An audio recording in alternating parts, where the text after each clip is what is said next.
What's up, everybody? Welcome to Move the Sticks. DJ Buck and our guy Baldy joining us here on a Monday. Baldy, we are in December. How fast did that just go by? It's a blink. I mean, we always say it every year. It goes by faster and faster. But we're week 13's in the books practically, and December 1st, the stretch run has begun. Like it feels like it just started, and here we are in the stretch run. Were you ever on teams where you felt like you guys had a gear you could tap into when you got to this point in the season? Like there was another gear. I think some of these veteran teams, and all of a sudden it looks like they're kind of flipping the switch a little bit. No, I did. I played on a team in Philly that was like that. Like we had a good playoff run in '92, but we were led by a great defense. But I felt like we got to the point we could run the ball against anybody. We won the division that year. Cowboys, knocked us out in the playoffs. But I felt like we were ready for playoff football. It was just, we just ran into a better team in the playoffs, but we took care of the Saints in the playoffs. Like I felt like we could have made a good deep run if it wasn't for the Cowboys being so good. Yeah, it was a dominant Cowboy team. Well, let's jump into some of these games. Let's start with the Sunday nighter. Speaking of a team that could make a deep playoff run, Denver, man, Washington, not healthy, no Jaden Daniels, but Marcus Mariota and company came in there and gave them a heck of a ball game last night.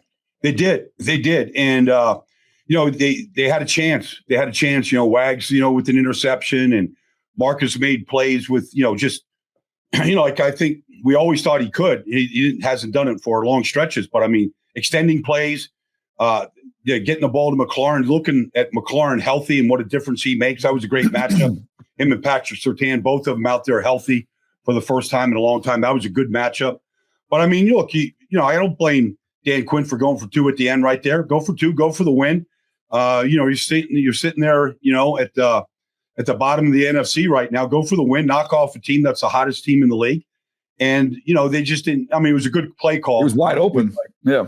Good play call. I mean, you bring the Will linebacker and Benito comes free. And, you got McNichols out there in the flat. It's probably going to be a 2-point conversion if you get the ball over Benito's head. So it came down to the final play. I mean, they played as hard as they could, I thought, in that game. It was two teams that played the game the right way, played really hard. Yeah, I mean, the conversions that they had late in that ball game, I mean, pressure conversions. I mean, I think they had third and 25 or second and 25, and they responded. They found a way. And then, to me, Mariota, one of the things about him underrated, you forget how strong he is, man. Like, because you think of him in Oregon, you thought he's kind of a narrow, linear guy. But, man, his ability to get that ball off when he's got two guys draped over him, end up getting a pass interference penalty, extends the game. I mean, really kind of kept the game alive for him. I thought he played great. We were talking on the phone this morning, Baldy, about, man, I look at a guy like Mariota. If you wanted to script a perfect backup quarterback, like the different criteria, first of all, let's start with you got to be a great teammate because you're going to have to support your starter. He's, by all counts, an unbelievable teammate. Got no ego about any of that stuff. Unbelievable guy. And then can you give us, if he has to play for 2, 3, 4 weeks, can you get us through a month of the season? Maybe give us a 500, type month there. And he's more than capable of doing that. He was making plays on schedule, made some plays off schedule. I mean, I think if you extend this thing out over the full season with Mariota, maybe the warts start to show a little bit. But to me, he's like the perfect backup. And I was thinking about how ironic it was. You remember he came into the league, Mariota versus Jameis Winston. And that was the thing. Yeah, no, it's like these guys competed on like the PGA Tour, and now they're like in the senior tour. Now they're like the two backup guys. Yeah. And they're both in their own ways. I think they're both like ideal type backup quarterbacks. And I think, with Cliff's system in Washington, just being a threat, a run threat, spreading you out, doing the things that he asked his quarterbacks to do, Jaden to do. Like he could do a lot of those things, extending the plays. But I thought he was really accurate, too, with the ball. And I thought that was always one of his issues. But I thought he made a lot of big-time throws to Zach Ertz. I mean, they dropped some balls, too, that I think could have really helped them. Yeah. That could have really swung that game. But, that's a hot team. That's a good defense. It's a great defense. And to be able to move the ball like that and come back and to, make that an overtime game like that, that was, that it just shows you, despite the record and all that kind of stuff, those kids played hard, man. Yeah, Dan Quinn, he's got a good culture there.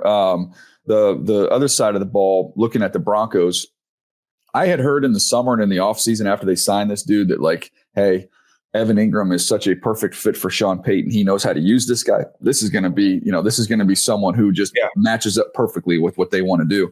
And I'm kind of sitting here waiting. And then I watch this tape and I'm like, oh, yeah, this is what it's supposed to be. It's Baldy, he's winning on little check downs. He can just get north and south and just burst.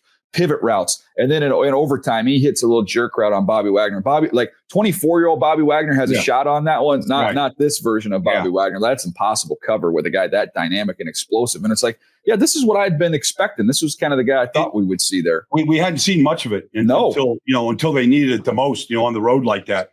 And so it's good to see, Evan, because, he's always, he's caught 100 balls in his league. He is a guy that can match up against linebackers and safeties and win in those matchups. And he's excellent once the ball's in his hands too after the catch. Hey, no doubt whatsoever. Let's change games here, Buck. Let's go to the game that you were at, Buck. Well, I want to get this one in here just because I didn't think this was one that we would talk about initially. But Jags, you look up, Buck. Your Jags are in the driver's seat now all of a sudden in the AFC South, a 25-3 throttling of the Tennessee Titans. Yeah, no, it was really good to see them play the way that they played. Very consistent from beginning to end. And you guys have all been around good teams, and you see the maturation where good teams take care of business against teams they're supposed to beat. And one thing that Liam Cohen has been trying to convey to the team is don't apologize for winning. Just find different ways to win the game against those teams. But I think what you want to focus on is look at Trevor Lawrence and look at Trevor Lawrence from this point going forward. A couple of weeks ago, Liam Cohen told him, hey, man, let it rip. Quit worrying about making mistakes and turnovers and those things. Don't be reckless, but be fearless when it comes to it. And DJ Baldy, when you play against zone teams and you have to throw the ball into windows and anticipate, there's a fearlessness that you have to let it go and trust that your guy's going to get there. I'm going to say this. I think this was the best that I saw Trevor Lawrence in terms of throwing with anticipation and timing, letting it rip over the middle of the field. And if they're able to get this version of Trevor going forward, they're going to be the offense that they want to be and need to be in the postseason. Well, a couple things, Buck. I mean, Jacoby Myers has made a difference there. He fits, and then getting Brenton Strange back at tight end. He was out for, I don't know how many weeks he missed, Buck. But, he's a guy that they really know how to feature him in all phases of the game. They're a big tight end team. And so getting those two guys in this lineup right now, I think that's helped Trevor. Both those guys, I think, have helped him. Yeah, I was talking to Baldy this morning, Buck, about Jacoby Myers, and I'm sitting here watching this tape going, golly, this is James Gladstone going and getting a Rams receiver. This is their style of guy. I'm watching it deep ends, working in the middle of the field, tunnel screens, everything funneling towards the middle of the field, grounded through the catch everything, reliable, dependable, smart. I'm like, this is a Rams type receiver. So they went and found their guy. And I was thinking about, this is not the end to me for Brian Thomas Jr., but it might just not be a great fit there. If you take Brian Thomas Jr., I was telling Baldy, you trade him to the Kansas City Chiefs, he'll be in the Pro Bowl next year because they feature speed and explosiveness. Whereas this style that they've had in Tampa with Liam Cohen, as well as, what the Rams had, that's a more physical, that's a more middle of the field, that's working in the mud, so to speak, type guys. And I think to me, that's to Baldy's point, Myers he fits and he helps Trevor. But here's what happens, DJ, when you stand firm on what your expectations are for your wide receivers. They either meet it or exceed it. If you watch that tape closely, there's a big play that Jacoby Myers makes. Brian Thomas is leading the way. Brian Thomas is blocking and knocking people down. Brian Thomas then later comes and catches one over the middle, and you can see the wiggle. So it's not necessarily, hey, he's not a good fit, but it's conforming to the standards and expectations. I've said this and I believe it. They're going to need him to be the team that they need to be down the stretch because all those systematic receivers are great until you play against guys who have better defenders than those individual talents on the outside. So you need to have a get open guy. To me, Brian Thomas is that. And it's just about playing to the standard that they have for him. If he does that, then this offense goes to another level. Well, that's good stuff. Well, good win for the Jags very quietly. Yeah, right in control there in the AFC South. Baldy, man, probably one of the best games of the week. Houston-Indy. Houston gets to win 20-16. Your takeaway on those guys? I'm telling you, there's not a single guy. I don't care if it's Lassiter, if it's getting Jalen Petrie back, if it's watching any linebacker, Will Anderson. They strike you as hard and as consistent as any defense in this league. You can't help but feel the hits when you watch that team play. They throttled up, Jonathan Taylor pretty good. But and the Colts like to attack the middle of the field. They strike fear when they come after you. There is every single guy on that team, on that defense, will hit, and then they just get as many hats to the ball as possible. It is really something to watch. Like, that's playoff defense, the way they play. Now, the other side of the ball, I mean, CJ was back for the first time in a month. I thought the offensive line, including Trent Brown, if he gets to just lean on you, and he doesn't have to like go out there in space and dance and all, like, he's still effective. I don't know what he weighs. It's weight on size doesn't go into a slump, Baldy. I mean, that's a holiday season, DJ. Yeah. He might be 4. Yeah. He might be every bit of 4. Yeah, like, that thing is hanging way over the belt, but he can't go through him. You can't go through him. So, but even like, Ariante Ursary, played pretty good on the edge against Laiatu. I thought they played pretty good. They found different ways to run the ball. They got a pin and pull for Chubb for a touchdown. They got a reverse to Nico Collins for a touchdown. That's how they got in the end zone. It's not a dynamic offense, but the defense just keeps giving you a chance. And that's in Indy against a really good offense. Buck, I was going to see if you could give me an example of this, because I went through and was looking through the numbers and went and watched it. And, Jaden Higgins just keeps coming on, 5 for 65 in this game. He's a rookie, 6'4". He's 220 pounds. Nico Collins, 6'4", maybe close to 230. Like, he is a big physical guy. He's 5 for 98. I was telling Baldy that it's in Houston, so I'm going back old school. I'm going Twin Towers 2.0. I got Ralph Sampson. I got Hakeem Olajuwon. Yeah. Those are 2, I mean, maybe not centers, but 2 power forward wide receivers. I was trying to think of do you remember other great offenses where you had 2, like, just big physical 6'4" dudes combine each other? I know like Randy Moss and Chris Carter. Randy was taller, they both guys Jake Reed was 6'3", wasn't he, Baldy? He was about 6'3". So those guys all could kind of play above the rim too. I mean, it's just so hard to find. I mean, you just know, like, from the scouting world, how hard it is to find cornerbacks and defensive backs that are 6 foot or taller. And so imagine now needing to find 2 or 3 of them to be able to match up with what the Texans are able to do. And what I'll say about the Texans team in general, Baldy, you talked about their defense being a physical defense that'll strike you. They have now assembled a heavyweight team. They're big, they're physical. They all kind of have an edge and a chippiness to them. And I'm going to say this, like, when you look at the Texans, you don't want them on your line when it comes to the postseason, because that playoff defense that you're playing, Danielle Hunter and Will Anderson are dominant. They have 21.5 sacks this year already. Like, Danielle Hunter can take over a game, and Will Anderson is right there with him. And their physicality wears on you over time, and they make you play in these low-scoring, gritty things. They just need to be adequate on offense, and they're going to be able to go far in the postseason. What's interesting about that, Buck, is like Will and Danielle didn't have a sack in the game, but yet Will Anderson, they're moving him around. Like, he just ran over Bortolini, the center. He ran over the left tackle. He just crushed the pocket. Like, they just, and then Sheldon Rankins gets a sack, but they just, and especially on third downs, they just consistently can crush the pocket with just 4. And then you let those safeties and corners go to work, not to mention, Alshire and some of the inside linebackers. Like, they're complete. Like, they're going to give you a headache, man, playing against that defense. I don't think there's any question about it, too, that they just got to get in, like Bucky said, because that's going to travel. That ain't something that they got to be playing in Houston for that defense to play like that. That thing will go with them everywhere. So that's a really good football team. Only a game behind now, Jacksonville and Indianapolis. So that's going to be a nail biter of a division to watch as we come down the home stretch here. I'll get you guys to the game I was at yesterday. It was a blowout. Chargers 31-14 over the Raiders. Herbert got hurt. He ended up fracturing his left hand. So it sounded like he was going to have surgery Monday with the hope that he wouldn't miss any time, be back. They play the Eagles at home coming up, which is a big game for both of those teams. But they didn't really need him in this game. Baldy, they ran the ball down the Raiders' throats. And for all the Raiders' issues with their team, they've actually been decent against the run. I think they were third in the league in yards per carry. And top half of the league in terms of yards. But Kamani Vidal, he's made himself some money, man, as a young player, second-year guy. He runs hard, $126. They hit a pin and pull for a touchdown where you get McConkey blocking down. Sawyer, who's now taken over the left tackle spot, which I think is a good development. He pulls out, gets to the perimeter.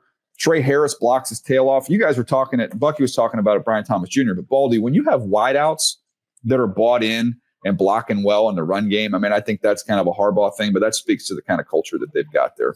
No, I agree. And, and when you see these running backs, I mean, have Jarrett good Patterson's days. good too. Like you're going to get blocks from the wide receivers. They don't have to knock guys down. They just have to be in good position, not be dumb with their hands, especially on the perimeter. But I watched it yesterday in Buffalo. I watched every one of those wide receivers block against Pittsburgh yesterday. And it's when they you could tell the effort and the angles that they're taking to dig these guys out of the box in order to help the running back. You could tell just by the effort sometimes that they're ball in. Yeah, I mean, just a really good thing. And I'm going to say this about Kamar Vidal. Like, that is such a great find. 3 100-yard games already. Their ability to be able to do it. When they eventually get Omari and Hampton back, to be able to have 2 running backs that can be able to literally carry the load as feature guys, it only makes the running game better. And I think we're at the time where we're beginning to see that, because think about the way the running game is really showing up this week. Just watching the teams, the way the Bears did, the way the Chargers, the way others are doing it. You have to be able to run it, and you have to have a running back that can carry a heavy workload, because that only alleviates the pressure on the quarterback and makes life so much easier for everyone involved when you can get down like that. By the way, it's amazing how much better your defense looks when you run the football offensively. And these guys are well rested and ready to rock and roll. And that was the Chargers. The big question was kind of, okay, the Raiders with the new coordinator and all the talk with Coach Olsen was they're going to try and establish the run and get Genty going. And the Chargers, I thought the question was, are they going to add, another big to the count? Because a lot of times they'll play with 2 bigs and 2 stand-up edge guys. Now, the edge guys, Mack and Tuipulotu, are strong, firm guys, but 2 big guys. And I thought, okay, will they end up going with 3 bigs to try and slow the run that Jacksonville got them on before the bye and some other issues. What they did is they're just adding the safety to the box a lot more. So for being such a 2-high team, you saw Derwin James buzzing down there. You saw Mickens get down there in the mix, Tony Jefferson taking chances down there. So they're just adding a number to try and, add to the box there. But I wanted to get you this, Baldy. Is there a more underrated player in the NFL right now, quietly having an unbelievable start to his career in a great year? Tuipulotu, he got 10 sacks now. He had a game. He had 7 tackles, 2 sacks, 4 TFLs in this game. So his rookie year, he goes 4.5 sacks as a part-time player. 8.5 sacks last year. He's got 10 now. He's going to end up 14 or so sacks by the end of the season. Baldy, he is 23 years old. He's in his 3rd year in the NFL. He is only 23 years old. And he's ascending. And the way that they use him, they move him around, putting him over guards, inside, outside. They twist him a lot. They use him the right way. I'm not that he couldn't just play on the edge, and just live on the edge, because I think he's good enough to do that. But I like the way that they move him around too. I thought Minter's done a good job with them. But you could tell, like, even when he was at USC, he had real core strength to him. Like, he goes through. If he's on the edge, he's hard to get to stop his feet from going forward when he gets on your edge. Heavy hands, man. But Buck, that's one of those things too. When you look at it, when we're going through the scouting process in the spring, and because of the COVID year and because of redshirt years and things, we're seeing a lot of guys. Like Brosmer started yesterday for Minnesota at quarterback. He's 24 years old or what have you. This guy's this is his 3rd year in the league. He's only 23 years old. Yeah, trying to find young guys that are still on the come up. It's great that you talk about like the young pass rusher for the Chargers kind of settling in. When I look at the Chargers, and that road is tough in terms of what they got to navigate the last few weeks of the year. But once again, man, the AFC field is so wide open that I think any coach standing in front of the room can legitimately map out a path for his team to go to the Super Bowl if the guys buy in. And so the Chargers are right there. It's going to be so fun to not have like the team that everyone is ready to pencil in. It's going to make for a very exciting postseason watch. Well, I mean, I think the team you're talking about is Kansas City. I'll see you in 2 weeks, DJ, in Kansas City for that Chargers. Oh, that's going to be huge, man. Yeah. Hey, the other sneaky thing about the Chargers is they're 7-2, I believe, now in the AFC, which when you get all these teams jumbled up together, that's the tiebreaker. And the other thing is they're undefeated in the division. They're now 4-0 inside the division with 2 games remaining at Kansas City, at Denver. Baldy, were you at the Jets? You at Atlanta Jets? I was at the Jets yesterday. How'd that look? The crowd looked like low-level high school championship football. That was nice. The crowd. But they were entertained. I mean, I'll give Aaron Glenn credit. Like, it was ugly. It was ugly on both sides. But the Jets special teams have been special. Like, Isaiah Williams is he's a good returner. Quantez Stiggers is a good gunner. The kicker is excellent, kicks a 58-yarder to win the game. Like I don't know what was falling out of the sky. I don't know if it was a mist, if it was sleet, if it was rain. I don't know. Something was falling the whole day. But, I mean, the one thing about the Jets right now is, like, people thought, like, A.D. Mitchell was going to be a throw-in on this trade. Mm-hmm. What would you have on Adonai Mitchell here, DJ? Because that guy, all I see him do is get behind people. And he got behind, the corner in Atlanta yesterday. They launched a bomb to him. But I've seen it now 2 or 3 weeks in a row where that guy looks like he could be, if Garrett comes back healthy and everything, like I can see A.D. Mitchell being, the X receiver in that offense for a long time right now. Yeah, Adonai Mitchell, 6'0", 205, so 6'2" and a quarter, 205. He ran 4.34. The first thing I wrote down is this guy's a freak. He's a ground gainer, a lot of 50-50 wins. He torched Kool-Aid McKinstry when they played Alabama. He can adjust on the back shoulder. He can work back. He's a hands catcher. I thought he had some tempo as a route runner. I mean, he was my 27th overall player in that draft. Yeah. So that's not that. Yeah, anything but a throwaway. And in this game, just going through, watching him in this one, 8 for $102 and a touchdown. Speed outs, deep posts. I just wrote speed. Like he looked like the fastest guy in the field, and he's out there. Garrett Wilson can roll now. Yeah. But they've got a track team now that they've assembled. They just got to get the right trigger man. Yeah, they need a quarterback. But Tyrod he wasn't terrible. I mean, he could still he basically he's an upgrade over what they've been doing. It's an upgrade, 100%. But he can still. I mean, it's 15 years now for Tyrod. Like he can still run. Like he's extending. He's running away from the Falcons. They got Pierce and Jalen Walker, and they got all these young guys. He's running away from all of them for first downs and extending quite a few plays. So, and he got the one deep ball to A.D. Mitchell, which was huge. They got a muff punt, the ball fell in Quantez Stigger's hands at the 2-yard line. Brees scored on the next play. Look, they earned that win. It was ugly, but I would say that they've won 3 of their last 5 games. So there is an uptick to what the Jets are doing. And good luck trying to, tell me like who Jawan, Briggs is and some of these guys that are playing for him right now. But, they're playing pretty hard overall for Aaron. Right now, Buck, 7th and 23rd picks in the draft for the Jets right now. And I'll tell you what, the Colts, just with how that division is so competitive now, that 23rd pick could end up coming a little bit higher here. Yeah, this isn't pretty. Everyone's going to talk about like the quarterback stuff or whatever. We'll get to that draft conversation like later on. But like if you're the Jets and you're looking at the core, man, Tyrod Taylor just for now gives them stability. And I just remember having a conversation years ago with Mike Tomlin about Tyrod Taylor. And he talked about, because they're from the same area, he just talked about whenever he's in the room, you feel his alpha personality. And when you think about the 2 different personalities that you had in Justin Fields and Tyrod Taylor, maybe the Jets respond better to Tyrod just because of who he is and the leadership that he brings to the table outside of the skills that Baldy was talking about. Yeah, I think he'll throw the ball. I think that also helps his cause there. He's not afraid to let it rip. We just slide that in. Yeah, sneak that one under the door. Baldy, man, the most impressive win of the week, Carolina Panthers. They take out the Rams 31-28. Outstanding performance by Carolina. And man, I'll tell you what, Dan Morgan, he's got to be in the mix for Executive of the Year. Dave Canales is going to be in the mix for Coach of the Year. What they've done with this Carolina team. I mean, that was the best team in football. I mean, I don't think anybody was arguing last week. Yeah. They climbed to number 1, in the league in defense. But Derek Brown is having a monster season. 2 years ago, before he got hurt, he was the first defensive tackle to ever have 100 tackles in a season. Like the guy doesn't come off the field; he plays nearly every down. But he made 2 huge plays. He tipped the ball that Nick Scott intercepted the end zone. He got the ball out of Stafford's hands when they're going in to score, and they pick up the fumble right there. DJ Wanham. Evero can coach, man. He's just a good coach. He gets those guys to play hard. They're a good defensive front. They're physical. You talked about Lathan Ransom. That kid got a chance to start, and he was just literally a meteor coming out of the sky, just crashing into people.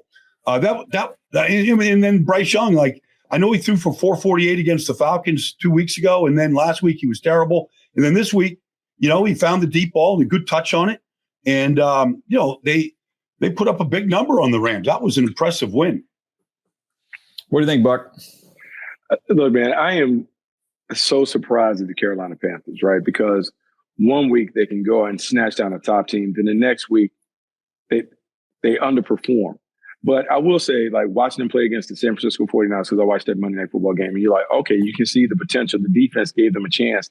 Offensively, Bryce Young wasn't there. But then to watch them come back against the LA Rams and to play the way that they played is really remarkable. I think about Bryce Young being able to hit Ted McMillan on the outside, Bryce Young being able to have we talk about the Rams being the best team in football, like heading into that. That is a major feather in their cap. And so the Panthers be sitting at 7-6 in that division where maybe they kind of find a way to get into the postseason. Yeah, great job by Canales, Morgan, everybody. More importantly, one person in North Carolina is really happy, and that's my little brother. My little brother loves the Carolina Panthers. I don't know why. My little brother, he rides or dies with all things. He's up and down on the emotional thing. He's super sad. I texted him last night. He was like, finally, they're able to get a dub. I was like, hey, man, like, who knows? They're coming. You know, that's funny, man. I just pulled up my notes. I didn't realize, I didn't realize he'd been back in 2020. Derek Brown's been in the league for a minute now. Long time. Has excellent size, power, and athleticism. As a pass rusher, quick first step, uses his hands. He wins with a violent club swim move, a rip move, or a nifty little up and under counter move against the run. He can easily hold the point of attack.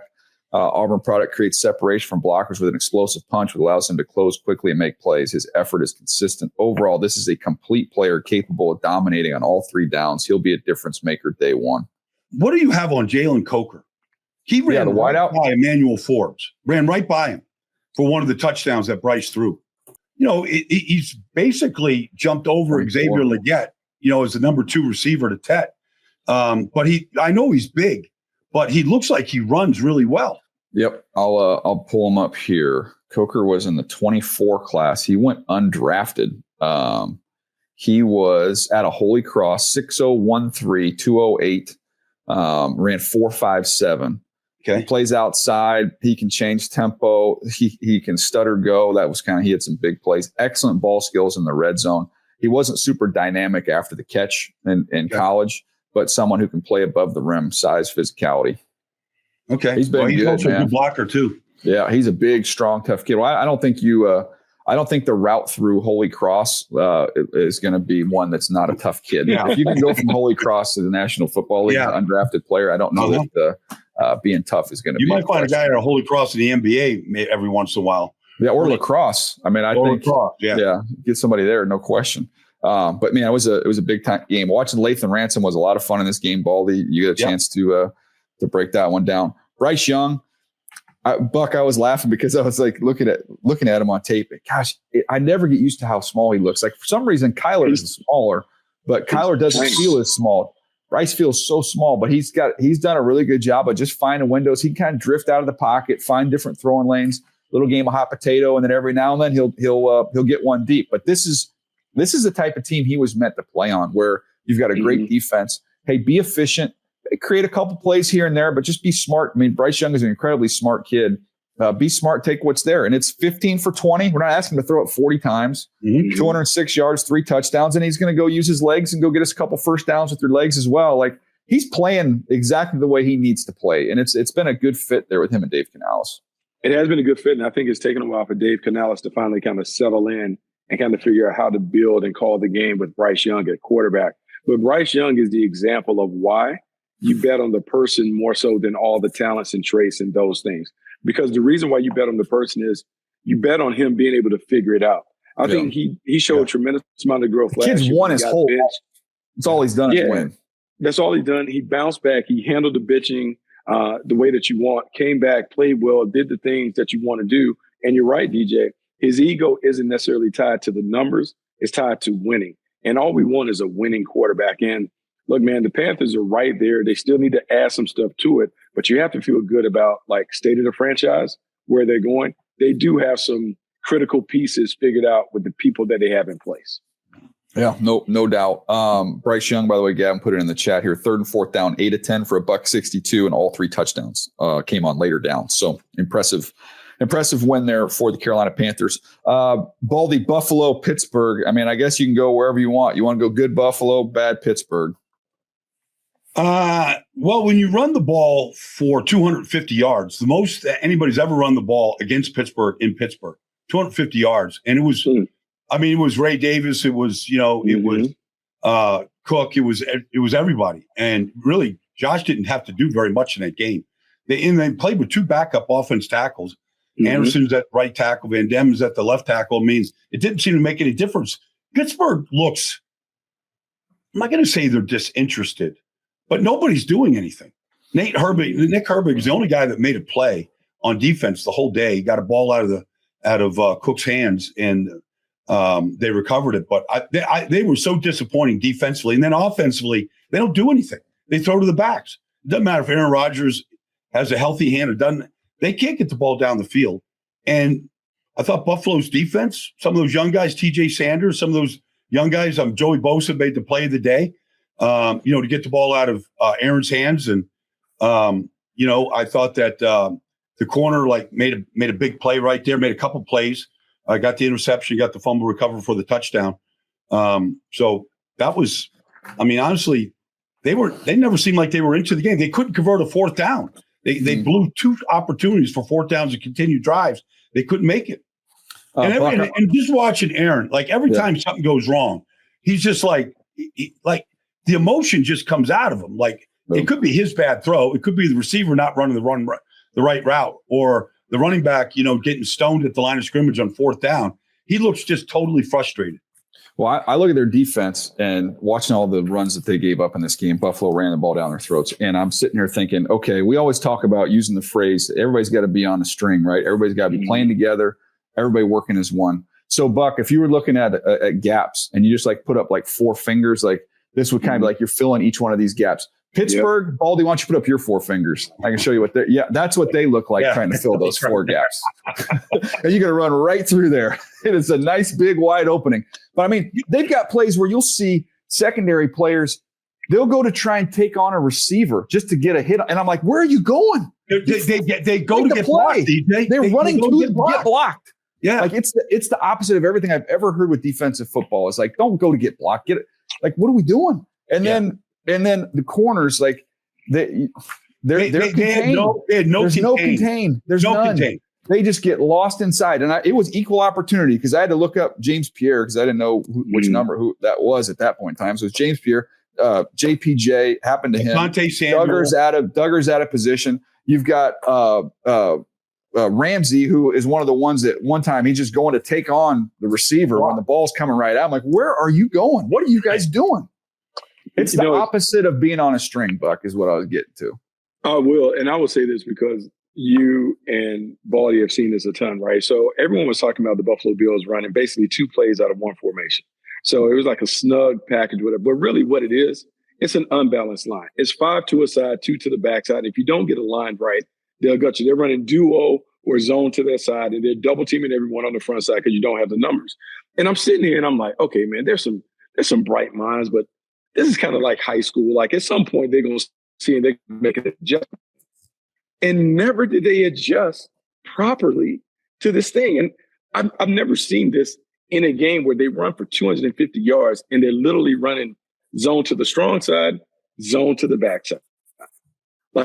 Over and over again. And it exposed the lack of discipline and attention to detail for the Steelers defense. And I'm going to say this. The Steelers are known for their defense. But the one thing that you have to be good at, if you're a coach, you got to be good on defense in Pittsburgh. That's what the people come to see from the 70s on. And the fact that they're this bad on defense, and as Baldy talked about, disinterested, there's some kind of disconnect that's going on there in the locker room. Because I've never seen this happen from this team. Baldy, I don't know where the good is. I'm trying to be positive on all these things when you look at it and go, okay, what's the good? I think they have some good young pieces on the offensive line, but I feel like this offense, DJ, is literally Arthur is just there and he's just calling plays. There's no, it's not not offense. Building to anything. Yeah. They're just calling plays, and ultimately it's a check down to Warren or it's a check down, to the backs. They don't know how to get the ball down the field. And, and Aaron, when he gets a chance to make a throw, he didn't make a lot of them, and same issues we saw in New York last year, where he gets the receiver open, it's third down, you got to make the throw, you got to stay on the field, and the ball's bouncing off the turf. It didn't look good. There's too. If he's getting hit, that's one thing, but when he's setting his feet and he's making a throw and he's got a good lane, like the ball isn't going where he wants it to go. But no doubt. Before we scoot here, because that was all the the big ones we wanted to talk about from Sunday. But I want to get back to the previous games we had Thursday, Friday. So I'm just going to ask you guys. I'm going to give you the 4 options of the 4 teams, the most impressive. Okay, you ready? Here's the 4 teams. Dallas is the team. Green Bay, Chicago, and Joe Burrow. Those are the 4 teams. I'll take Burrow and his gang. That team could never play that good in 2 years. I know. It's the best they've. But it's amazing what happens when that guy comes back, Baldy. The coffee tastes better. Everything just looks better. I was listening to the post-game press conference on Thursday night with him, and he was getting emotional. He was like, why are you coming back to play? And like he just likes to play. This is the reason why you get into this game. Yeah, the money, all that stuff. Like he just wants to play, and just the opportunity to go out there and throw the ball to Chase and do it. Like I was getting emotional just listening to him talk about the opportunity out there. Okay, so we talk about most impressive. I'm gonna say Chicago, and the only reason I want to bring up Chicago because I think we all expected the Green Bay Packers to be good. The Cowboys' offense, I think we've talked about. But the Bears to go to Philadelphia and to donkey kick them in the running game like they did.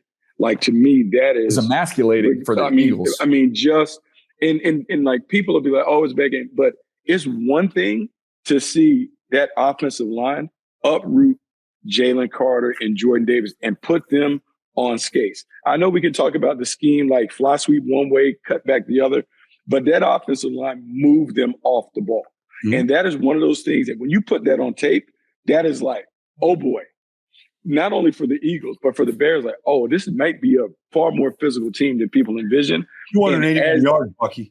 I mean, that is ridiculous, and as they're gaining confidence that they can be what I call physical with pizzazz, man, look out. I mean, look out. They're not supposed to be able to turn it around in a year like that, but look out. Because if they can run the football like that, it opens up everything for what they want to do. So I was thinking about this. Has there ever been a year where there's been a more impressive offseason in terms of the 3 Ps? Baldy, we've been talking about forever with quarterbacks, young quarterbacks. The keys are the 3 Ps. You got to have the right play caller. You got to have protection. You got to have playmakers. Yep. So if you look at the offseason that they had, they remade the entire offensive line. Yeah. I mean, which is playing in this game, especially in the running game, dominant, but they protected Caleb. So they take care of that. Playmakers, you go out in the draft and you get Loveland, Burden, Manungai, those guys all doing their things and as new pieces in there. And then probably I don't know that there's an argument right now, the best play caller with how he's going right now in the NFL and Ben Johnson. Like this, if you want a blueprint for how to help a young, talented quarterback, this is going to be the blueprint going forward for people. And there's really, I mean, you go into Philly on a short week like that and do what they did, like Bucky's talking about. I mean, nobody has done that to Philadelphia's defense. In 2 years, nobody's done that. Doesn't matter. Like they what Darnell Wright did, just caving in the whole side of the line. He's never played better. He looks like Penei Sewell out there the way he's playing right now. But the one thing that's impressive, because so many teams in this league, just watching these games week in, week out, they don't know how to make a yard when they need a yard. The Chicago Bears, I don't care if it's on the goal line, if it's in the middle of the field, if it's 4th and 1, that team knows how to make a yard. And it's not some gimmick. Like they just know how to move you and find the crease. And they did it repeatedly to the Eagles.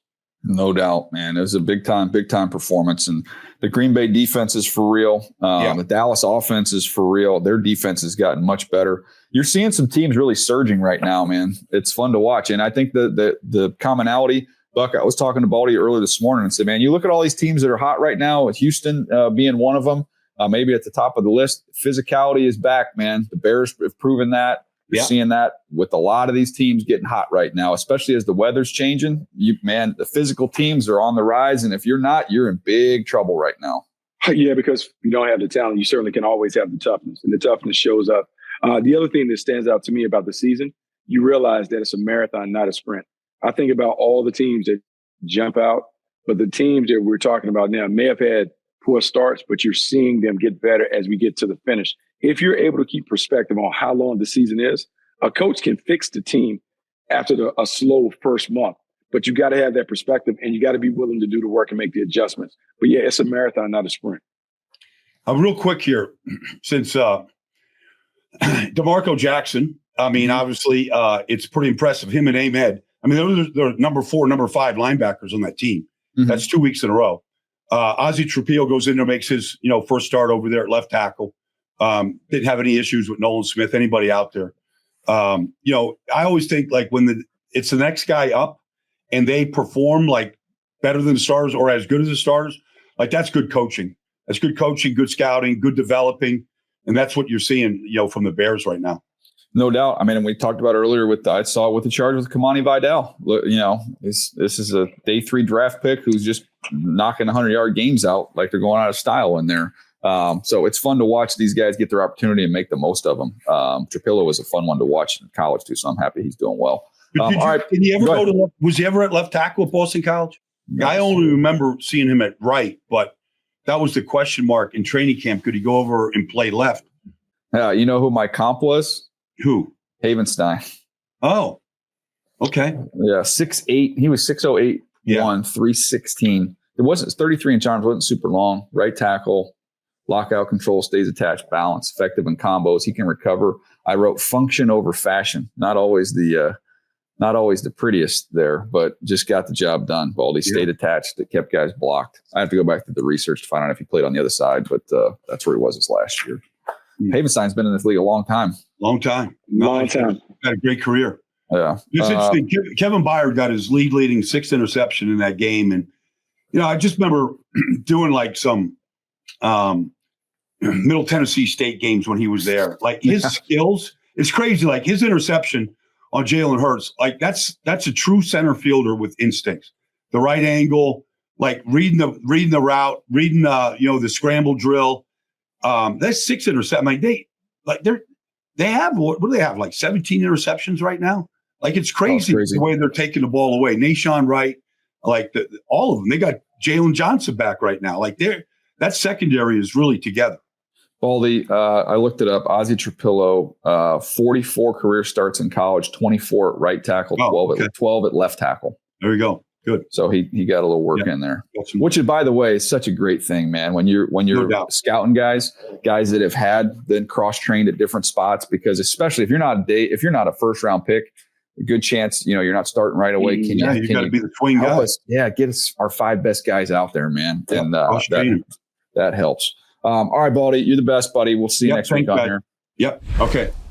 Baldy, always generous with his time. I wanted to hit you with one other thing here before we get out of here, because I was talking to a coaching buddy, and we were talking about different offenses around the league, and I brought up one of the things that frustrates me with some of these offenses that I watch, and I'm like, I don't have any data to support this, but it just I like when guys get on the ball and go. I don't. When you get up there and you just ask these linemen to hold their water forever, and there's no rhythm or flow to it when you're stagnant at the line of scrimmage, and it's not.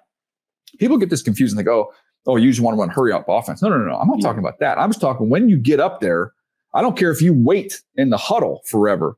It's like a batter going into the batter's box with no pitching clock, and he's just sitting there with the bat on his shoulder for 50 seconds. Like, you want to get in there, tap the plate, and let's get ready to go here. And he brought up a great point. He said, teams have all this stuff. I'm sure we could find the numbers. But he said, do you know who the 2 fastest teams are in terms of from breaking the huddle to snapping the ball? So not on the play clock, just the time from breaking the huddle to snapping the ball are the Dallas Cowboys and the Chicago Bears. And you'd be hard-pressed to find 2 offenses that are humming better than those 2 offenses. You know what they do? They don't give you a chance to just take in the picture as a defense. They get on the ball, might be a quick shift, quick motion, then we're going. We're not going to sit. Like, I watch the Eagles, and it drives me bonkers, man. I watch them come up, and they just sit there, and it's like, they almost like, oh, crap, I guess we better snap the ball now. Play clock's about to expire. Like, there's no rhythm to it, man. There's no flow to it. So it's funny that you say this, right? Because this is an old school tactic that I learned from Coach Holmgren, Mike Holmgren, when he was with the Green Bay Packers. When we were playing defenses like the Pittsburgh Steelers, who were notorious for 3-4 with all the movement, people think tempo is, oh, we're on the ball and going. Yeah. When we played those teams, DJ, it was huddle, line of scrimmage, go. Huddle, line of scrimmage, go. go, go, go. Exactly. First down, go. Because what it does is it cleans up all the pictures. So now they can't do all the disguise stuff. Yeah, they got to get on. And then after you do that for a while, now you're getting a vanilla look from the defense. And now you can get to the line, bluff it, okay, reset, like you see Dak Prescott do, and then go to it. But it's the tempo to the ball going that allows you to establish a rhythm, because you say as a quarterback, you want to get in rhythm. To me, it's like a pitcher. Some guys like to work quick, get the ball, let's get to the rubber and go. It allows you to kind of get into an offensive rhythm. So the rhythm isn't just, oh, we're fast. It's understanding what we're trying to accomplish. We're trying to get them out of all that garbage stuff that they give pre-snap so we can play. Yeah, I don't care if you break the huddle with 10 seconds left on the play clock. It's not how fast. It's just from huddle to the snap. Like, that's the whole thing, man. I think that's a great point, man. And not a surprise that, one of the great offensive coaches was talking like that. Who, Holmgren comes from probably the greatest offensive tree ever. Bill Walsh. That's what they talked about. That's how they eliminated. They wanted the tempo. There was a way that you broke the huddle, sprinted to the line, got down, and go. And when you do that, you talk about Dallas, Schottenheimer being able to do it, who learned under Paul Hackett and all those other guys who are West Coast people. And then Ben Johnson. Ben Johnson is just a masterful guy in terms of understanding schematics and those things. Yeah, but they may have cracked the code. Yeah, have you ever heard anybody talk about it? I've never heard anybody talk about that. But it's interesting when you see something that's like from an instinct standpoint, it's like, man, it doesn't feel rhythmy or flowy. And they're like, oh, no, there's numbers on this. You can get the statistics of how fast teams go from huddle to snap. And I'm like, oh, that is interesting, man. Yeah, no, it's a great thing. It's an underrated thing in terms of being able to create an advantage in those things.